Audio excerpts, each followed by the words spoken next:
India Legal presents Courts Roundup.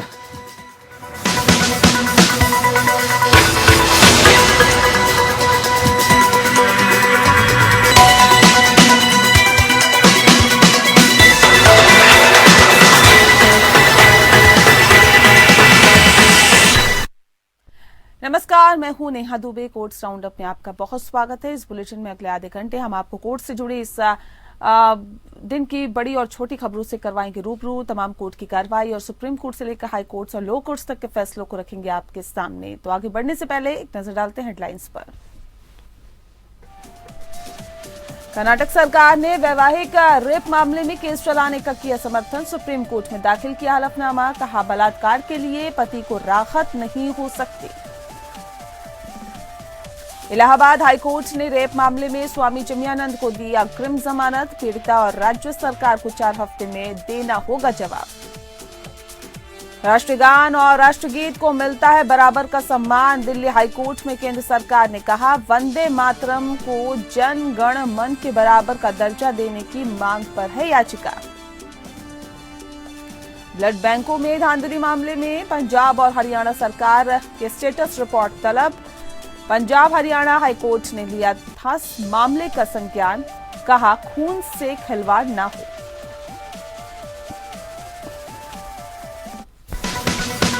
India Legal presents Courts Roundup.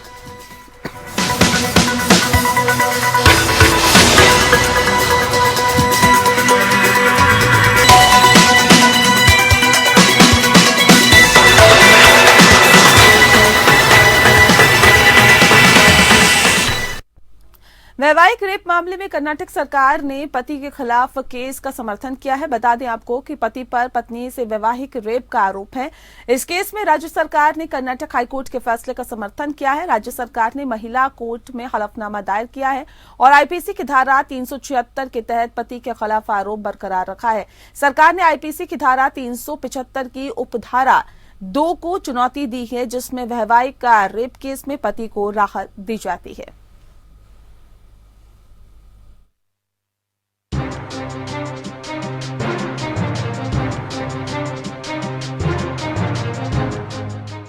Karnataka सरकार ने marital rape के मामले में पति के खिलाफ मुकदमा चलाने का समर्थन किया है। राज्य सरकार ने हाईकोर्ट के फैसले का समर्थन करते हुए सुप्रीम कोर्ट में हलफनामा दाखिल किया, जिसमें पत्नी के साथ जबरन यौन संबंध के लिए आईपीसी की धारा 376 के तहत पति के खिलाफ लगाए गए आरोपों को बरकरार रखा गया है।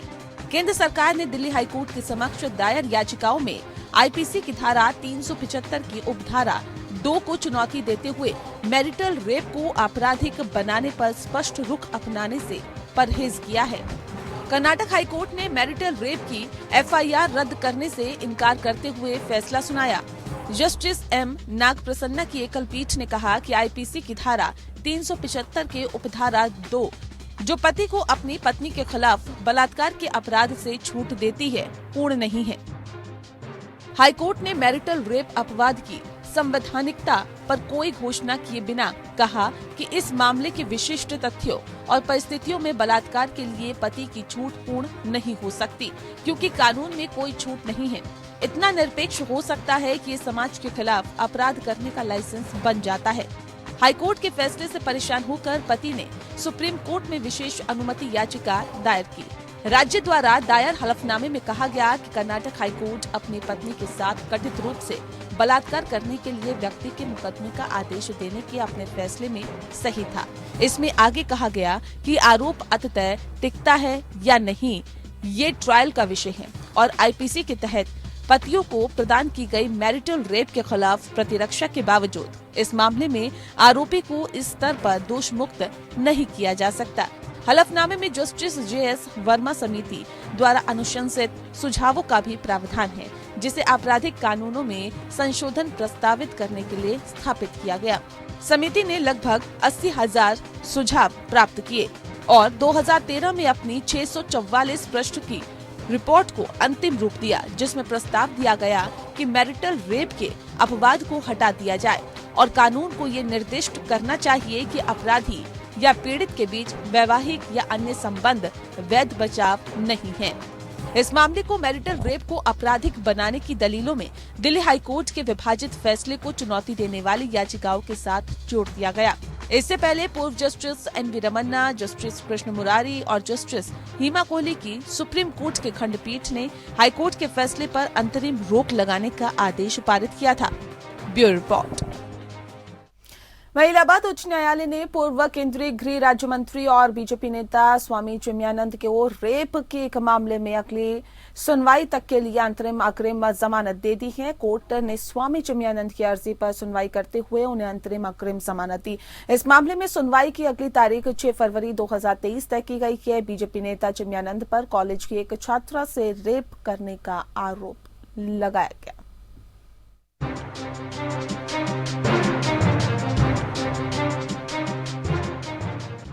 इलाहाबाद हाई कोर्ट ने पूर्व केंद्रीय गृह राज्य मंत्री स्वामी चिन्मयानंद की दुराचार मामले में अग्रिम जमानत मंजूर कर ली है।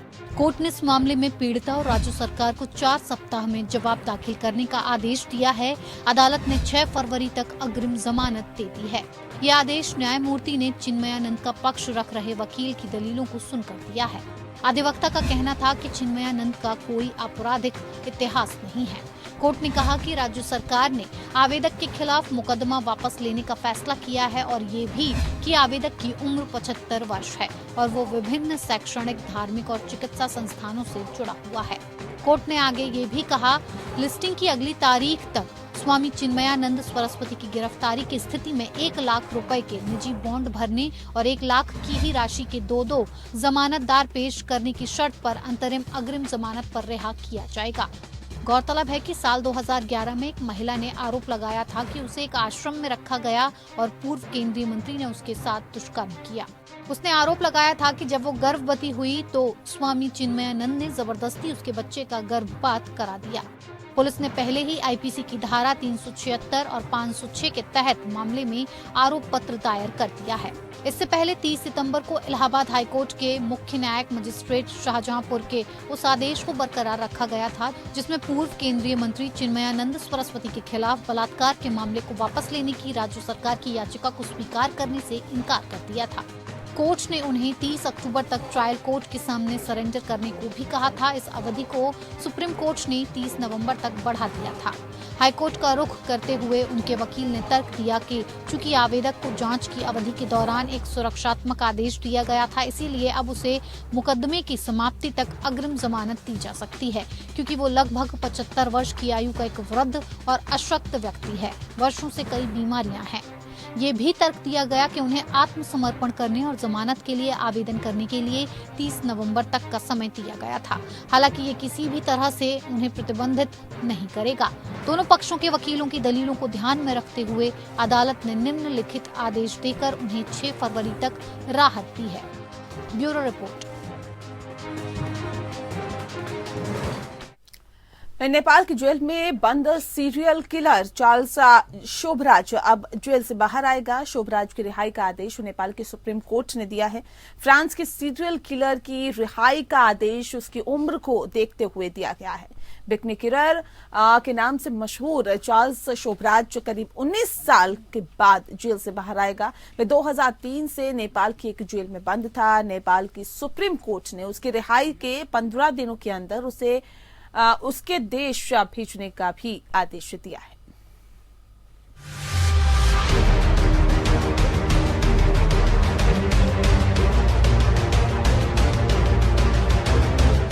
करीब 19 सालों से नेपाल की जेल में सजा काट रहे French serial killer Charles Sobhraj को नेपाल के सुप्रीम कोर्ट ने रिहा करने का आदेश दिया है। शोभराज को उम्र के आधार पर रिहा किया गया है। चार्ल्स 2 अमेरिकी पर्यटकों की हत्या के आरोप में 2013 से नेपाल की जेल में है। नेपाल के सुप्रीम कोर्ट ने कहा है कि 15 दिनों के भीतर उसे उसके देश डिपोर्ट किया जाए। जुर्म की दुनिया में बिकनी किलर और सीरियल किलर के नाम से कुख्यात शोभराज पर भारत, थाईलैंड, तुर्की और ईरान में 20 से अधिक लोगों की हत्या के आरोप हैं। 1 सितंबर 2003 को एक अखबार में उसकी तस्वीर छपने के बाद पता चला था कि शोभराज को नेपाल में एक कैसीनो के बाहर देखा गया था। उसकी गिरफ्तारी के बाद पुलिस ने उसके खिलाफ 1975 में काठमांडू और भक्तपुर में दंपति की हत्या के आरोप में 2 अलग अलग मामले दर्ज किए। वो काठमांडू की सेंट्रल जेल में 21 साल की कैद काट रहा था। उसे अमेरिकी नागरिक की हत्या के लिए 20 साल और फर्जी पासपोर्ट का इस्तेमाल करने के लिए 1 साल की सजा सुनाई गई थी। चार्ल्स शोभराज का जन्म वियतनाम में हुआ था। उसने दक्षिण पूर्वी एशिया के तकरीबन सभी मुल्कों के लोगों को अपना शिकार बनाया। चार्ल्स शोभराज चोरी और ठगी के मामले में माहिर खिलाड़ी है। उसे बिकनी किलर के नाम से भी जाना जाता था। ऐसा माना जाता है कि शोभराज ने थाईलैंड में दक्षिण और दक्षिण पूर्वी एशिया में कम से कम 20 पर्यटकों की हत्या की होगी। उसे 1976 से 1997 तक भारत में जेल में रखा गया। कहा जाता है कि चार्ल्स लड़कियों से दोस्ती करने के बाद उन्हें नशीली दवाएं देता था और उनकी हत्या कर देता था। विदेशी महिलाएं उसका मुख्य शिकार बनती थीं। वो इतना शातिर था और इतनी सफाई से अपराधों को अंजाम देता था कि उसका सुराग लगे इससे पहले ही वो अपराध कर निकल जाता था। साल 1976 में चार्ल्स ने भारत में घूमने आए एक फ्रेंच ग्रुप को मौत के घाट उतार दिया था। इस मामले के साथ ही चार्ल्स को इजरायली टूरिस्ट की हत्या के आरोप में 7 साल की सजा मिली। इसके बाद 1986 में वो अपने साथियों सहित तिहाड़ जेल से भागने में सफल रहा, लेकिन फिर से पकड़ा गया तो सजा पूरी करके फ्रांस चला गया। इसके बाद नेपाल यात्रा के दौरान उसे पकड़कर आजीवन कारावास की सजा दे दी गई। नेपाल में सजा काटने के दौरान चार्ल्स ने नेपाली लड़की निहिता विश्वास से शादी कर ली थी। शादी के वक्त निहिता 20 वर्ष की थी, वहीं चार्ल्स 64 वर्ष का था। Bureau report. केंद्र सरकार ने गुरुवार को दिल्ली उच्च न्यायालय को बताया कि राष्ट्रगान और राष्ट्रगीत दोनों को देश में समान दर्जा और सम्मान प्राप्त है। गृह मंत्रालय द्वारा दायर एक हलफनामे में कहा गया है कि राष्ट्रगान जन गण मन और राष्ट्रीय गीत वंदे मातरम समान महत्व के थे, क्योंकि वे एक ही पायदान पर थे। हलफनामे में कहा गया कि देश के नागरिक के रूप में प्रत्येक भारतीय को दोनों राष्ट्रीय गौरव के लिए समान सम्मान रखना चाहिए। वंदे मातरम को जनगण मन का दर्जा देने की मांग को लेकर बीजेपी नेता अश्वनी उपाध्याय ने जनहित याचिका दायर की थी। उपाध्याय ने जनहित याचिका के जवाब में एक हलफनामा दायर किया था और जिसमें सरकार ने कहा था कि राष्ट्रीय गीत ने भारत के लोगों की भावनाओं और मानस में एक विशेष स्थान है और ये बिल्कुल बराबर है और ये राष्ट्रगान के बराबर है। केंद्र ने कहा कि वर्ष 1971 में राष्ट्रगान के गायन को रोकने या गड़बड़ी पैदा करने की कार्रवाई को राष्ट्रीय सम्मान अपमान निवारण अधिनियम 1971 के तहत दंडनीय अपराध बनाया गया था। इसमें आगे कहा गया कि वंदे मातरम के मामले में ऐसा कोई दंडात्मक प्रावधान नहीं किया गया और आचरण का कोई सार संग्रह भी नहीं है जो इसे गाने के लिए रखा गया हो। मंत्रालय ने कहा कि हालांकि राष्ट्रगान और राष्ट्रगीत की अपनी पवित्रता है और वे समान सम्मान के पात्र हैं, लेकिन यह अदालत के समक्ष रिट याचिका का मामला नहीं हो सकता है। कोर्ट को यह भी बताया गया कि सुप्रीम कोर्ट और दिल्ली हाई कोर्ट दोनों ने पहले ही इसी तरह के मामलों से निपटा है, लेकिन इस पर कोई निर्देश पारित करने से इनकार कर दिया। इससे पहले मई में मुख्य न्यायाधीश सतीश चंद्र शर्मा और न्यायमूर्ति सुब्रमण्यम प्रसाद की खंडपीठ ने उपाध्याय की याचिका पर केंद्र सरकार को नोटिस जारी किया था। दिल्ली हाईकोर्ट ने खराब स्वास्थ्य के आधार पर जमानत अर्जी लगाने वालों को लेकर बड़ी बात कही है। दिल्ली हाईकोर्ट ने साफ कहा है कि खराब स्वास्थ्य के आधार पर अंतरिम जमानत देने में उदारता बरती जानी चाहिए। दिल्ली हाईकोर्ट ने साथ ही ये भी जोड़ा है कि खराब स्वास्थ्य के आधार पर जमानत केवल उस स्थिति में नहीं होनी चाहिए जिसमें कैदी मरने के कगार पर पहुंच चुका हो या फिर अंतिम सांसें गिन रहा हो। दिल्ली हाईकोर्ट की जस्टिस दिनेश कुमार शर्मा की पीठ ने मनी लॉन्ड्रिंग केस में आरोपी विजय अग्रवाल की जमानत याचिका पर सुनवाई करते हुए ये टिप्पणी की। दिल्ली हाईकोर्ट के जस्टिस दिनेश कुमार शर्मा की पीठ ने मनी लॉन्ड्रिंग केस में आरोपी 59 साल के विजय अग्रवाल को बिगड़ती सेहत और चिकित्सा की जरूरत के आधार पर 10 फरवरी तक अंतरिम जमानत दे दी है। दिल्ली हाईकोर्ट ने विजय अग्रवाल को जमानत देते हुए ये कहा कि अपराध कितना भी गंभीर क्यों न हो, इंसान की सेहत सबसे ज्यादा जरूरी है। दिल्ली हाईकोर्ट ने कहा कि किसी व्यक्ति की सेहत से संबंधित चिंता का राज्य सरकार ध्यान रखे।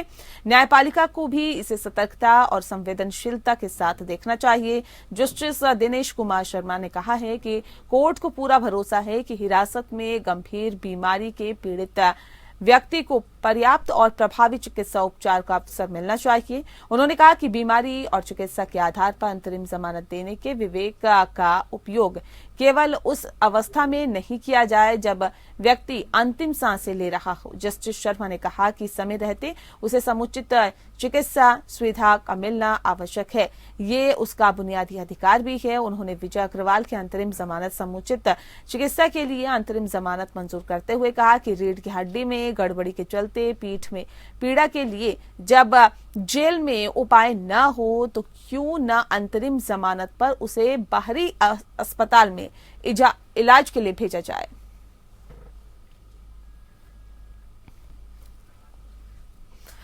वहीं केरल हाईकोर्ट ने राइट टू बी फॉरगेटन पर महत्वपूर्ण फैसला सुनाते हुए कहा है कि पक्षकारों के अनुरोध पर परिवार और वैवाहिक मामलों के संबंध में पक्षकारों की व्यक्तिगत जानकारी को हाईकोर्ट की वेबसाइट पर प्रकाशित नहीं किया जा सकता है, ये मानते हुए कि निजता के अधिकार के आधार पर व्यक्तिगत जानकारी के संरक्षण का दावा ओपन कोर्ट न्याय प्रणाली में सह अस्तित्व में नहीं हो सकता है। न्यायालय ने हालांकि वैवाहिक मामलों में और ऐसे मामलों में जहां कानून ओपन कोर्ट सिस्टम को मान्यता नहीं देता है उसमें व्यक्तिगत पहचान छिपाने की अनुमति दी है। हालांकि न्यायालय ने कहा है कि संक्षेप में ये कहा जा सकता है कि निजता के अधिकार के आधार पर व्यक्तिगत जानकारी के संरक्षण का दावा ओपन कोर्ट की न्याय प्रणाली में सह अस्तित्व में नहीं हो सकता है। खंडपीठ ने कहा कि हम मानते हैं कि राइट टू बी फॉरगेटन का दावा वर्तमान कार्रवाई या हाल ही की कार्रवाई में नहीं किया जा सकता। जिस तरह के अधिकार के आह्वान के लिए विधायिका को आधार बनाना है।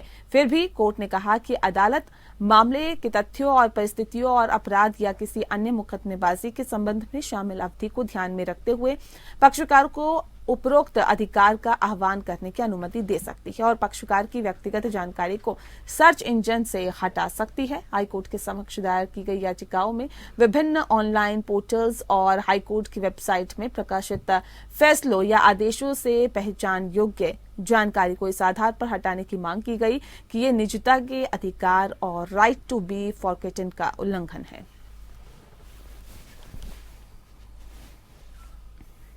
कलकत्ता हाईकोर्ट ने हाल ही में सिजोफ्रेनिया के रोगी को जमानत दे दी है जो कि हत्या के मामले में 5 साल से अधिक समय से हिरासत में था। जस्टिस अजय कुमार गुप्ता और जस्टिस जयमाल्या बागची के खंडपीठ तक मामला तब पहुंचा जब याचिकाकर्ता ने सीआरपीसी की धारा 439 सह पठित धारा 330 के तहत नियमित जमानत के लिए अपने पिता के माध्यम से हाईकोर्ट का रुख किया। याचिकाकर्ता की ओर से पेश वकील ने कहा कि इससे पहले 2 मौकों पर याचिकाकर्ता की जमानत याचिका हाईकोर्ट द्वारा आदेशों के तहत खारिज कर दी गई है। इसके बाद अतिरिक्त सत्र न्यायाधीश fast track court Chandranagar Hooghly द्वारा पारित अन्य आदेश में उसकी जमानत याचिका को भी फिर खारिज कर दिया गया। ये प्रस्तुत किया गया कि याचिकाकर्ता 2014 से सिजोफ्रेनिया से पीड़ित है। वह 2017 से 5 साल से अधिक समय तक हिरासत में रहा। याचिकाकर्ता का प्रतिनिधित्व करने वाले वकीलों ने तर्क दिया चूंकि याचिकाकर्ता 2014 से मानसिक बीमारी से पीड़ित है, चूंकि इसका इलाज चल रहा है, इसीलिए वे ट्रायल का सामना करने के लिए अयोग्य है। इसके अलावा ये प्रस्तुत किया गया चूंकि जांच पूरी हो चुकी है इसलिए उसे हिरासत में रखना आवश्यक नहीं है। याचिकाकर्ता के अनुसार पहले मौके पर ट्रायल कोर्ट के आदेश पर मेडिकल बोर्ड का गठन किया गया ताकि ट्रायल के लिए याचिकाकर्ता की फिटनेस का पता लगाया जा सके। बोर्ड ने तब निष्कर्ष निकाला कि उसकी मानसिक स्थिति की जांच नहीं की जा सकती क्योंकि वह सहयोग नहीं कर रहा है। हालांकि बोर्ड ने यह भी कहा था कि वह ट्रायल के लिए फिट नहीं है। याचिकाकर्ता को जमानत देने के लिए कलकत्ता हाईकोर्ट का 15 दिसंबर का आदेश तब आया जब याचिकाकर्ता की मानसिक स्वास्थ्य और मुकदमे का सामना करने की उनकी क्षमता का आंकलन करने के लिए मनोचिकित्सक में एक्सपर्ट एडवाइजर मेडिकल बोर्ड ने उसे अयोग्य करार दिया। बॉम्बे हाईकोर्ट ने अभिनेत्री अनुष्का शर्मा को टैक्स याचिका खुद से दायर करने के बजाय अपने टैक्स कंसल्टेंट के माध्यम से दायर करने पर फटकार लगाई है। जस्टिस नितिन जामदार और जस्टिस गौरी गोडसे की खंडपीठ ने आदेश में कहा है कि याचिकाएं याचिकाकर्ता के टैक्स कंसल्टेंट के माध्यम से दायर की गई है। ऐसा कोई कारण नहीं बताया गया कि याचिकाकर्ता इन याचिकाओं को खुद से ही क्यों नहीं दायर कर सकती थी। याचिकाकर्ता के वकील दीपक बापट और वकील सोनाली बापट बाद में याचिका वापस लेने और एक नई याचिका दायर करने पर सहमत हुए। पीठ ने आदेश में कहा है कि याचिकाकर्ता को अपनी पुष्टि के माध्यम से फिर से याचिका दायर करने की स्वतंत्रता के साथ ही रिट याचिकाओं का निस्तारण किया जाता है। शर्मा ने अपने टैक्स कंसल्टेंट श्रीकांत वेलेकर के माध्यम से टैक्स याचिका दायर की थी। शर्मा ने मझगांव के उपायुक्त के आदेशों को चुनौती दी थी। यह अनुष्का का मामला है कि मूल्यांकन अधिकारी ने गलत तरीके से ये माना कि उत्पादों का समर्थन और एंकरिंग करके उन्होंने कॉपीराइट हासिल किया। जो सामान है जिन्हें बेचा और ट्रांसफर किया जाता है, उसने कहा कि वे केवल 5% टैक्स का भुगतान करके उत्तरदायी है और उसने तर्क दिया कि कॉपीराइट हमेशा निर्माता या संबंधित कलाकार के पास रहता है, जैसा भी मामला हो। अपनी याचिका में उसने यशराज फिल्म्स प्राइवेट लिमिटेड के साथ त्रिपक्षीय समझौते के अनुसार कई फिल्मों के साथ साथ पुरस्कार समारोह में अभिनय करने का दावा किया। मूल्यांकन अधिकारी ने विज्ञापनों और घटनाओं की तुलना के लिए बिक्री कर लगाया। ब्याज सहित 2012 से 13 के लिए 1.2 करोड़ रुपए और 12.3 करोड़ और 2013 से 14 के लिए 17 करोड़ रुपए की मांग की थी। शर्मा ने कहा कि इसके खिलाफ अपील करने का कोई तरीका नहीं है जब तक कि 10% टैक्स का भुगतान नहीं किया जाता।